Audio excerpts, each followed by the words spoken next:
Muy bien, vamos a empezar así el programa. Fernando, muy buenos días. Buenos días, Mávila. Buenos días a quienes nos escuchan por radio, nos siguen por televisión y redes sociales. Has mencionado temas mayores que vamos a abordar con nuestro primer invitado, el ex ministro del Interior y actual congresista de la bancada de Fuerza Popular, Fernando Rospigliosi, que tiene edad suficiente para recordar cómo se tomó la prensa independiente del año 74. No se trata de eso acá, pero sí se trata de una intromisión que desconoce los derechos legítimos a la propiedad de los medios de prensa que son privados. Y uno se pregunta sobre todo, ¿por qué si el gobierno quiere difundir mejor sus logros en materia de lucha contra la inseguridad y la criminalidad, no da conferencias de prensa a la presidenta? Hace muchísimo tiempo que no se dirige a los periodistas, que no contesta preguntas. Es verdaderamente una situación inverosímil que un gobierno cuya cabeza no da conferencias de prensa, que es una práctica elemental en toda democracia, se permita recurrir a una ley, a un proyecto de ley anunciado por el ministro de Justicia para imponer algo a empresas privadas. Pero vamos a ver qué nos dice sobre este tema y sobre otros el congresista Rospigliosi. Muy buenos días, bienvenido a RPP. Buenos días, Fernando y Mávila. Muy buenos días, bienvenido. Una primera reacción sobre este punto antes de entrar a su tema de ley que tiene que ver con los delitos de lesa humanidad. Es un absurdo, ¿no? El gobierno puede difundir sus éxitos, sus logros que dicen tener en materia de seguridad a través de sus voceros, es decir, a través del presidente del Consejo de Ministros y los ministros del ministro del Interior. Además, el Ministerio del Interior nombró hace relativamente poco tiempo una suerte de portavoz para que ayudara al ministro a difundir sus tareas, sus éxitos. Sin embargo, tratar de imponer a través de una franja, como dice el gobierno, la difusión de sus políticas, en realidad es tener propaganda gratis en los medios de comunicación. Eso es lo que nos está diciendo el gobierno en este momento y, por supuesto, eso me parece equivocado. De ninguna manera creo que esto va a prosperar en el Congreso, espero que no sea así, porque lo que están diciendo es que van a presentar un proyecto de ley. El gobierno debería explicar, y para explicar, como digo, tiene muchas personas, tiene todos los ministros, tiene viceministros y tiene gente que supuestamente conoce del tema y que debería salir a los medios y explicar. Esa creo que es la manera más sencilla y simple de que el gobierno asuma su responsabilidad en este tema. Y como tú has dicho, dar conferencias de prensa o participar en entrevistas también podría ser una alternativa tanto de la presidenta Boluarte como de los ministros, ¿no? ¿Se imagina usted que RPP hubiera tenido que difundir hace 4 semanas? Se captura al número 2 de Sendero Luminoso, el jefe Palomino, totalmente errado, una desinformación absoluta bajo autoridad del señor Santibáñez. Hubiéramos tenido que difundir una mentira grosera que desinforma y que confunde a la población. Usted, que ha conocido la época del terrorismo, tendría vergüenza de ver que se publica una cosa así como un gran logro que nos anunció el jefe de la policía y el señor Santibáñez. En efecto, o sea, en esta supuesta franja cabría cualquier cosa, pero sería básicamente propaganda del gobierno. Entonces, hoy día además hay redes sociales donde ellos también pueden difundir con toda libertad sus actividades, sus acciones. Entonces creo que esta no es la manera adecuada de enfrentar el problema, que es el inmenso temor que tiene la ciudadanía a la delincuencia que ha desbordado a todas las instituciones. Esto parte de esa concepción equivocada que ya vimos desde el gobierno de Humala, cuando algunos ministros del gobierno de Humala salieron a decir que el problema no era el aumento de la delincuencia, sino la percepción del aumento de la delincuencia y que los medios tenían responsabilidad en esa percepción. Bueno, es verdad que los medios informan sobre la delincuencia, pero esa es la realidad que tenemos. Así es que lo que hay que cambiar es la realidad y no tratar de imponer, creo yo, esta absurda franja gratuita de propaganda a los medios. Vayamos a su tema principal, en tanto que presidente de la Comisión de Constitución. ¿Qué pueden y qué quieren hacer entre hoy y el 12 de abril, 2 semanas, en los que se pueden todavía modificar algunas normas de la normativa electoral? Usted es responsable de esa comisión y quisiera que nos diga cuál es el margen de acción que les queda y qué prioridades se han fijado para las 2 semanas trepidantes que les quedan. Nos contestará, por favor, después de una pausa que nos permita, Mávila, escuchar a los anunciantes de RPP.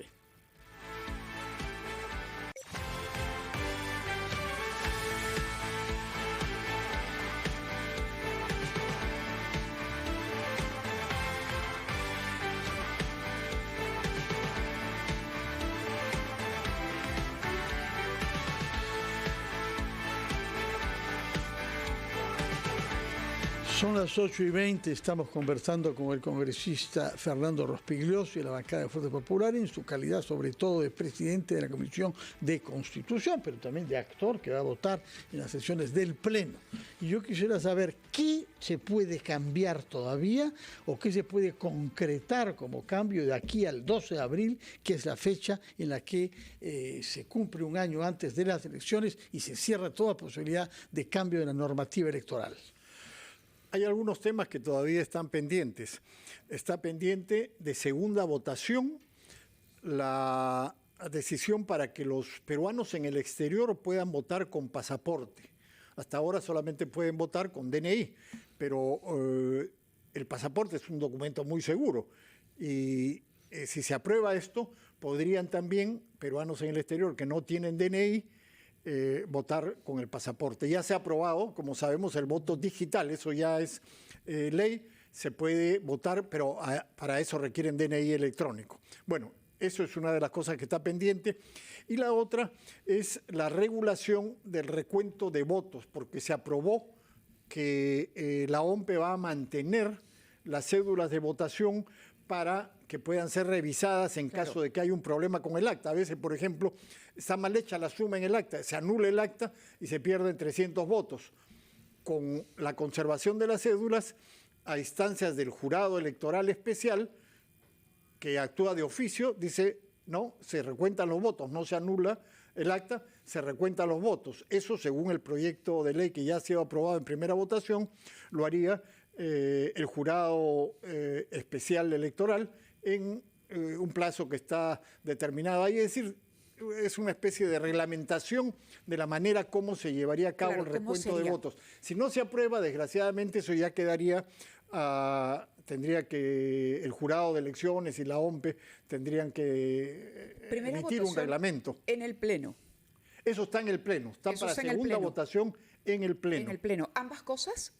Ambas, lo del pasaporte también. Son dos leyes distintas. O sea, es cosa de agendar y votar. Ojalá, yo espero que esta semana la mesa directiva agende estos temas, porque además tiene que promulgarlos el gobierno. Y como tú has dicho, Fernando, eso tiene que ser antes del 12 de abril. Un año antes se cierra la posibilidad de cambio de las normas electorales. El plazo, para que quede claro, es para la promulgación de cambios hasta el 12 de abril. Es hasta el 12 de abril. Eso apresura los plazos también del Congreso, por supuesto. Claro, el Pleno tiene que aprobar y el gobierno tiene que promulgar. Ahora, la verdad es que el gobierno se ha movido rápido. Las leyes anteriores del voto digital, por ejemplo, lo promulgó inmediatamente, ¿no? Apenas se aprobó, ya estaba promulgándolo. Entonces espero que si se aprueban estas dos leyes que ya están pendientes, el gobierno los promulgue de inmediato y se pueda mejorar la regla de juego. El voto de los peruanos en el exterior. No sé si ustedes han estimado la cantidad de peruanos, por ejemplo, que por no tener el DNI o no tenerlo actualizado, vigente,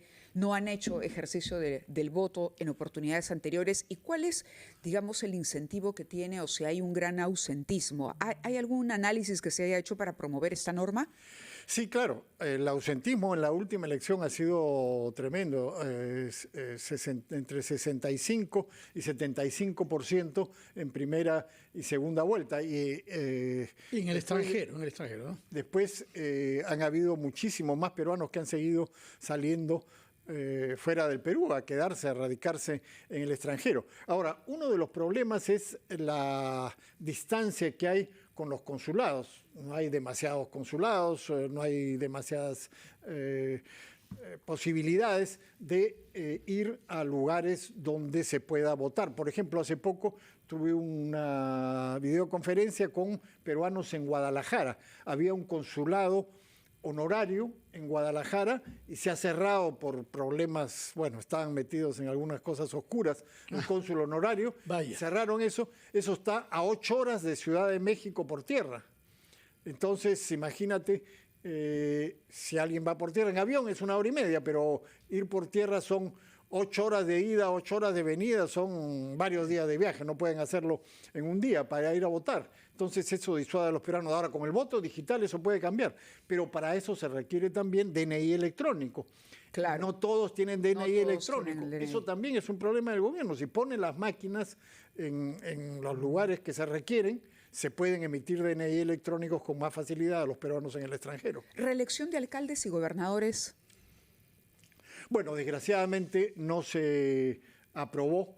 En fin, habría Eso una... ya no hay tiempo para... sí, porque las elecciones municipales y regionales son noviembre de 2026. O sea, eso no pasó... Octubre, creo. Octubre, bueno, ya. Podría ser que se apruebe en primera votación. Porque son En dos esta legislaturas. Son 2 legislaturas consecutivas y antes de octubre en el siguiente periodo. Nosotros apoyamos esa posibilidad, pero desgraciadamente no tuvimos los votos y fue rechazado. O sea, hay que presentar nuevamente el proyecto, porque en la legislatura pasada se votó y no se aprobó. Señor Rospigliosi, le encontramos bastante moderado hoy. Yo quisiera que nos haga una filípica, como me imagino que ha preparado, respecto a una decisión fiscal que tiene que ver con Fuerza Popular y también con el partido de Carlos Álvarez. Usted se sonríe, pero estoy seguro que ha mascado vidrio cuando leyó esa decisión fiscal hace unos días. Lo escuchamos. Estoy bastante moderado, como siempre. Permítame ponerlo en duda. No, bueno, esa es una tontería, ¿no?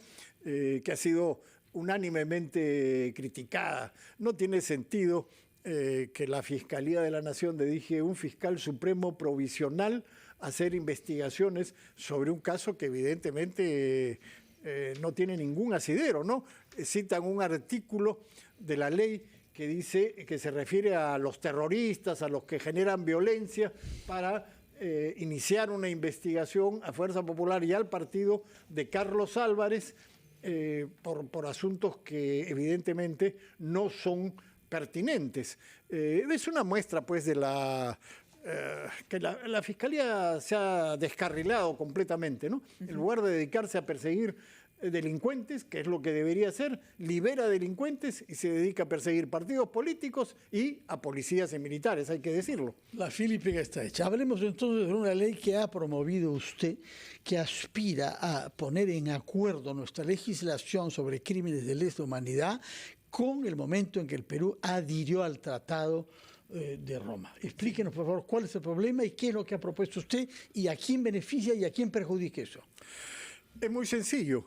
En los años 2002 y 2003 el Congreso de la República aprobó incorporar a la legislación peruana el Estatuto de Roma y toda la legislación sobre crímenes de lesa humanidad, señalando explícitamente que eso regía a partir de ese momento y que no era retroactivo. Eso es lo que señaló el Congreso cuando lo aprobó. Además, el artículo 24 del propio Estatuto de Roma, que trata de estos temas, dice que eso empieza a regir en los países que lo adopten a partir del momento en que se aprueba, no antes. No obstante, esto se ha venido utilizando de manera ilegal, contraviniendo a la Constitución peruana, que establece claramente que las leyes no son retroactivas. Esto se ha venido aplicando para perseguir a militares y policías que lucharon y derrotaron contra el terrorismo en las décadas del 80 y del 90. Es decir, los militares y policías que son acusados de algo, de algún tipo de delito, supuestamente cometido en esos años tienen que ser juzgados de acuerdo a la ley que estaba vigente en esos años y no a leyes que se han aprobado después. Hay una sentencia emitida ya al amparo de esa norma, ¿es correcto? Así es. O sea, el problema es que el Poder Judicial ha venido inaplicando la ley 32-107 que aprobó el Congreso el año pasado, que reitera lo que dice la Constitución. No puede aplicarse una ley del año 2002 y 2003 a supuestos delitos cometidos antes. Pero la sentencia del 28 de marzo, el viernes último, esta sí lo aplica. Sí, por primera vez un juez, que es Raúl Justiniano Romero, ha aplicado la ley 32-107 diciendo no se puede juzgar a un grupo de militares y policías por un suceso ocurrido en el año 91. ¿Por qué? Porque en esa época cualquier delito, incluyendo el homicidio, prescribía a los 20 años. Después de 20 años tú no puedes juzgar a una persona por un hecho que ha ocurrido en ese lapso. Entonces, lo que ha venido haciendo el Poder Judicial de manera prevaricadora y politizada es usar este criterio de lesa humanidad que hace imprescriptibles los supuestos delitos. Además, hay que señalar que aplican lesa humanidad como si eso fuera lo que hubiera ocurrido en el Perú, y en el Perú no hubo lesa humanidad. Para que hubiera lesa humanidad, para que hubiera lesa humanidad se requería que fuera sistemático, persistente, en algunos conocido, casos, en algunos casos lo hubo, ¿no? Usted conocido por los... ¿Ha visto esas fosas comunes? No, conocido por los agentes que ejecutaban esas supuestas órdenes. En fin, pero me parece muy bien que el juez Raúl Justiniano haya aplicado la ley como corresponde. ¿Y qué contesta usted a los que dicen que el Perú ha adherido siempre a la evolución del derecho penal internacional desde Nuremberg, en donde aparece la figura de crimen de lesa humanidad, y nos estamos abriendo de esa tradición que tuvo vigencia aunque no entraran al derecho penal positivo? No, jamás, nunca una resolución o una legislación internacional se puede aplicar al país si es que el Congreso no lo aprueba. Jamás, eso está absolutamente descartado. Nadie puede invocar que hubo tal resolución de Naciones Unidas o tal legislación en otro país y aplicarla al Perú si es que el Congreso peruano no ha decidido que eso se aplica, como ocurrió en los años 2002 y 2003 con el tema que estamos Muy discutiendo. bien, hemos comprendido su punto de vista. No quiero desaprovechar su experiencia como ministro del Interior, 2 veces creo que ha sido ministro del Interior usted, para que nos diga una palabra sobre el nuevo ministro del Interior y si ve usted que en el Estado, presidido por la señora Boluarte, hay una estrategia integral de lucha contra la criminalidad, o lo que estamos viendo en Patás en días pasados y en Lima Norte en particular, escuelas privadas que no pueden funcionar por extorsionadores y demás, forma parte de una nula reacción del Estado. No hay una estrategia, evidentemente. Lo que tú refieres de Patás es clarísimo. Yo he estado en Patás hace algunos meses, he hablado ahí con los militares y policías que estaban destacados y ellos no tenían órdenes de actuar contra el delito. Estaban ahí para hacer acto de presencia y poco más que eso. O sea, no hay una estrategia del gobierno y tampoco hay una decisión. Lo que se requiere es una decisión. O sea, las cosas que hay que hacer se han dicho y se han repetido 1000 veces, 1.000.000 de veces. Lo que se requiere es decisión. Correcto, pero quizá valga la pena apelando justamente a la experiencia que citaba Fernando, la experiencia que ha tenido como ministro del Interior. ¿Cuál es esa acción o decisión política que tiene que tomar el gobierno para hacer frente de una vez por todas a la delincuencia? El gobierno tiene que decidirse a actuar con energía, así de sencillo. Tiene que aplicar... ¿Qué significa eso? ¿Qué significa actuar con energía cuando además vivimos, como decíamos al inicio del programa, en permanente estado de emergencia? Mira, cosas elementales. La policía tiene muy buenos investigadores. Tiene que crear grupos de investigación sobre las principales bandas que aterrorizan al Perú, las extorsionadores, estos mineros ilegales de Patás, en fin, y crear, no crear, sino apoyar y desarrollar grupos de combate de la policía para enfrentar, porque estamos ante una delincuencia muy violenta, por eso tenemos tantos asesinatos, como la SWAT, por ejemplo, pero al contrario, están desarticulando la SWAT, peor todavía, han acusado a 60 efectivos de la SWAT de pertenecer a un supuesto escuadrón de la muerte, cosa que es absolutamente falsa, y tienen perseguidos a los policías que se enfrentan a los delincuentes. Hace poco en Chiclayo un delincuente fue abatido por un policía y al policía lo sentenciaron a 10 años de prisión. Ahora hemos visto que esa sentencia ha sido revertida, pero eso es de todos los días. Entonces hay que hacer cosas elementales que el gobierno debería conocer, ¿En el Congreso pero que no tiene... evalúan la posibilidad de citar al nuevo ministro? Bueno, supongo que será citado muy pronto por las comisiones respectivas. Porque la situación requiere, como usted ha dicho, ya de decisiones a otro nivel. Si el gobierno no hace lo que usted dice claramente tiene que hacer, y es evidente, digamos, algo sencillo como tomar acciones inmediatas, el Congreso está también para citar, llamar en consulta a los ministros y pedirles. Este ministro tiene varios días ya en el cargo y yo repito, solamente ha concedido una entrevista. De ahí no sabemos mucho más sobre cuál es su plan de trabajo. Bueno, nadie lo conoce, veremos qué cosa es lo que... Por ejemplo, Juan ha mencionado la idea de involucrar a la ciudadanía en la lucha contra la delincuencia, formar juntas vecinales. Una opinión o un comentario breve sobre eso, por favor. Mira, es muy interesante lo de juntas vecinales. Este señor ha estado dedicado gran parte de su carrera a las juntas vecinales, pero con eso no vamos a combatir la delincuencia al nivel que tenemos ahora la delincuencia, una delincuencia muy violenta y con bandas criminales que hacen las cosas que estamos viendo todos los días, con un nivel de sicariato. Pero este señor se ha dedicado a eso y eso es lo que va a hacer. Y entonces eso da una muy mala señal de lo que viene. O sea, se requiere ahí, como digo, energía para combatir y enfrentar a una delincuencia muy violenta y eso requiere acciones muy decididas. Muchas gracias por su presencia y por hablarnos de temas importantes en su calidad de congresista de la bancada de Fuerza Popular y de presidente de la Comisión de Constitución. Por una parte, las normas electorales que pueden todavía ser cambiadas o precisadas. Por otra parte, el tema del crimen de lesa humanidad y por otra parte, sobre todo, el tema de la seguridad ciudadana. Muchas gracias, señor Espinosa, muy buenos días y buena semana para usted. Gracias, Fernando y Mávila. Gracias, muy buenos días. Vamos a la pausa.